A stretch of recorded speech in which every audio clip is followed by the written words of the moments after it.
الصلصال بالضبط. وهذا الفنان او الصانع الاسفي انه بدع في هذا الجليج.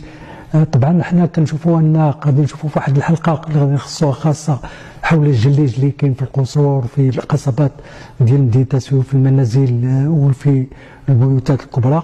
هذا نخصوا له واحد الحلقه.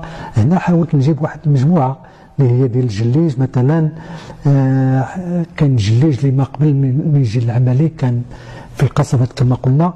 وهنا حاولت مثلا هذا الجليج هذه القطعه مثلا هذه جليج هذا من صنع المعلم الفنان المجمع العملي. هذه الجليجه ولا هذا الجليج هي دليل على ان مدينه تسوي صنعت او ابتكرت في الجليج المحفور المنقوش. وهذا الجليج ديالها هو عنده واحد الخاصيه ديال هذه الوحيده اللي كاين عندي، وكاين بعض الاخوان اللي كنعرفوا عندهم نماذج من هذه القطع. هذه ما بقاتش، هذه دارها مجمع العملي.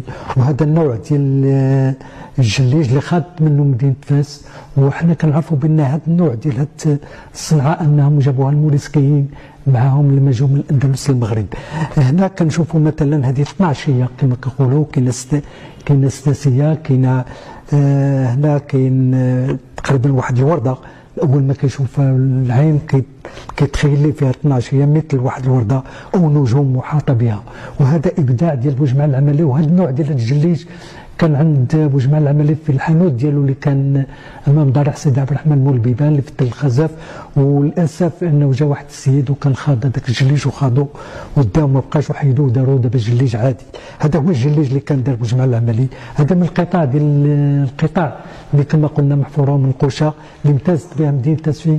والخاصيه ديالها اللي في الجامع المعمور ديال تقريبا نقدر نقول لك ان الفريده ان هذا النوع ما صنعته حتى مدينه قطر من هذا النموذج، وهي كتعد من التحف النادره.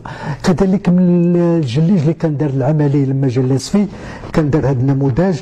وهذا اللي كنوجدوه في قصر البلديه اللي كاين على الجدران ديالها اللي